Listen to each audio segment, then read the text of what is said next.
हालांकि जो जियो political tension है उसकी वजह से जो गोल्ड और सिल्वर जो आज हम लोग चर्चा कर रहे हैं उसमें भारी उतार चढ़ाव देखने को मिला है। कल की अगर बात करें, सोमवार की अगर बात करें, तो फिर चांदी में अच्छी खासी तेजी देखने को मिली थी। करीब 4 से 5% तक इजाफा इसमें देखने को मिला था और कल का जो डे ट्रेडिंग था, हाईएस्ट जो लेवल इसने छुआ वो 2,97,799 रुपए का था। हालांकि क्लोजिंग जो हुई थी 2,78,481 रुपए हुई, यानी कि प्रीवियस क्लोजिंग भाव, अगर शुक्रवार के क्लोजिंग भाव से इसकी तुलना करें तो करीब 2,500 रुपए के आसपास इसकी क्लोजिंग हुई है। नेगेटिव में 2,500 रुपए नेगेटिव में चांदी की कल क्लोजिंग हुई है। बिल्कुल। वहीं अगर हम सोने की बात करें, किस तरह की हलचल हमें जो है गोल्ड में नजर आई, सोने में नजर आई, तो देखिए सोमवार को किस तरीके से सोने के भाव में उठा पटक रही। ऊपरी स्तर देखिए कितना हाई गोल्ड ने छुआ, तो 1,69,880 रुपए प्रति 10 ग्राम का भाव गोल्ड ने टच किया। और अगर लोएस्ट देखें, लोएस्ट कितना गया गोल्ड, तो 1,65,100 रुपए प्रति 10 ग्राम का भाव जो है इसने छुआ था। और वहीं क्लोजिंग की बात करें, कल की क्लोजिंग कितनी रही है, सोमवार के भाव अगर देखें तो 1,67,074 रुपए प्रति 10 ग्राम पर गोल्ड यानी कि सोना हमें क्लोज होता हुआ नजर आया एमसीएक्स की डेटा।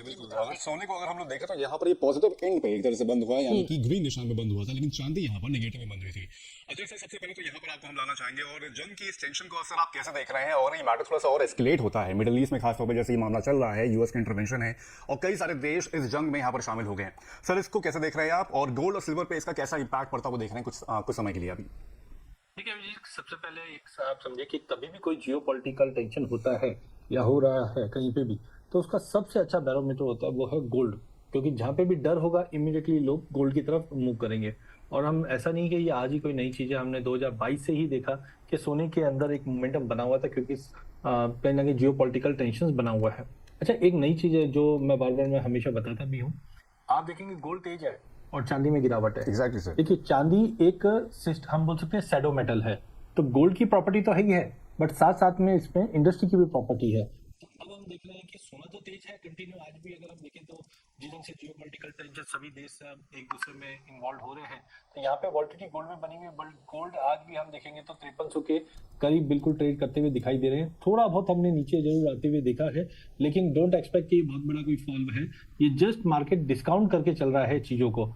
वहीं अगर चांदी की अगर बात करो तो कल at one point of time हमने देखा $94-95 का लेवल पार कर चुका था और फिर 83 का लेवल दिखा के अब 84 के करीब है, जो दर्शाता है कि इंडस्ट्रियल डिमांड कहीं ना कहीं हैम्पर होते हुए दिखाई दी है। साथ में हम देख रहे हैं कि 5 तारीख की एक्सपायरी भी है, तो बीच में हमने जो सप्लाई कंसर्न्स देखा था वो चांदी को ज्यादा सपोर्ट कर रहा था। बट ओवरऑल मुझे लगता है ग्लोबल वीक्स अभी भी 23 के ऊपर है, मतलब जियोपॉलिटिकल टेंशन चरम पे है। और उसको देखने का दूसरा तरीका भी कच्चा तेल है, जहां पे ब्रेंट क्रूड अब 82 के ऊपर आ चुका है। तो जब तक ये जियोपॉलिटिकल टेंशन बना हुआ रहेगा, सोने और चांदी दोनों को सपोर्ट मिलेगा। बट ध्यान रखिए, ये खत्म तो होना है, नो डाउट। रशिया यूक्रेन आज हम बात कर रहे हैं, 4 साल होने आ गए। 2022 मार्च में ये स्टार्ट हुआ था और आज 2026 मार्च पे खड़े हैं, बट अभी भी हम देख रहे हैं जियोपॉलिटिकल टेंशन चालू है। लेकिन ज्यादा करके जैसे इंडिया पाकिस्तान या बाकी भी हमने जो देखा है, तो ज्यादा टाइम टिकता नहीं है। तो मुझे लगता है कि जैसे ये डी एस्केलेशन स्टार्ट होगा तो गोल्ड पे भी और सिल्वर पे भी एक प्रॉफिट बुकिंग आ जाएगी या नेगेटिव असर पड़ेगा। बट टाइमिंग मुझे लगता है कि वॉलिटिलिटी के साथ पॉजिटिव के साथ ही मार्केट मूव करेगा। पॉजिटिविटी के साथ ही मार्केट मूव करेगा। चलिए अनूप सर के पास चलेंगे गोल्ड ईटीएफ के बीते 1 साल के रिटर्न लेके, क्योंकि हमारे जो निवेशक हैं ईटीएफ में दिलचस्पी रखते हैं, फंड ऑफ फंड में भी रखते हैं, लेकिन हम ईटीएफ के रिटर्न सबसे पहले 1 साल के दिखा देते हैं आपको, उसके बाद अनूप सर से चर्चा करेंगे। देखिए, अगर इसमें देखें सबसे पहले यूनियन गोल्ड ईटीएफ का नाम 95% के रिटर्न, और जितने भी आप ईटीएफ यहाँ देख रहे हैं टॉप के 93 से 95% के ही रिटर्न इन सभी ने दिए हैं। चाहे एक्सिस गोल्ड ईटीएफ हो गया, 95% रिटर्न इसने भी दिए बीते 1 साल में। सिर्फ आईसीआईसीआई प्रूडेंशियल गोल्ड ईटीएफ 94% के रिटर्न इसने दिए। क्वांटम का गोल्ड ईटीएफ 93% के रिटर्न जो है इसने दिए। एलआईसी गोल्ड ईटीएफ ने भी सेम 93% के रिटर्न जो है सिर्फ बीते 1 साल में दिए हैं।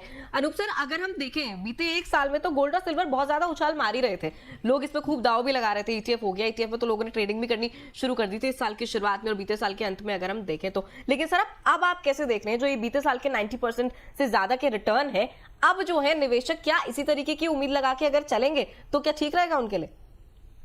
तो अगर आप दिव्या जी जनवरी के नंबर्स अगर हम देखते हैं तो मुझे लगता है कि दशक में पहली बार ऐसा हुआ होगा कि गोल्ड और सिल्वर का जो इनफ्लो है वो इक्विटी से ज्यादा है। इससे हमको ये चीज देखने को जरूर मिल जाती है कि जो निवेशकों का जो रुझान है वो गोल्ड और सिल्वर की तरफ है, और वो सिर्फ एक ही चीज को दर्शाता है क्योंकि पिछला रिटर्न एकदम तूफानी तेजी से दिया है दोनों गोल्ड और सिल्वर ने।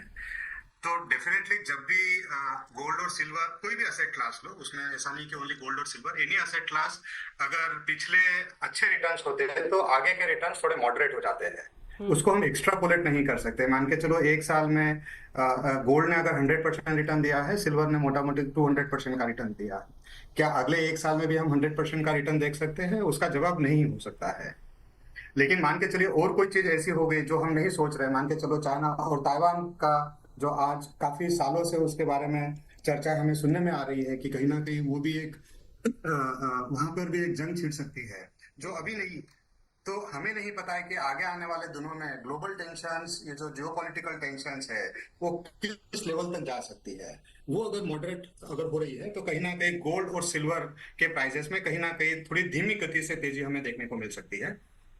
जिन क्लाइंट के पोर्टफोलियो में अगर गोल्ड और सिल्वर का अलोकेशंस नहीं है, वो लमसम के बजाय मेरे हिसाब से थोड़ा एसआईपी के थ्रू ले सकते हैं। लेकिन अगर किसी के पोर्टफोलियो में ऑलरेडी अगर है तो मुझे ऐसा लगता है कि थोड़ा वेट कर सकते हैं या फिर स्टैगर्ड तरीके का इन्वेस्टमेंट के बारे में सोच सकते हैं।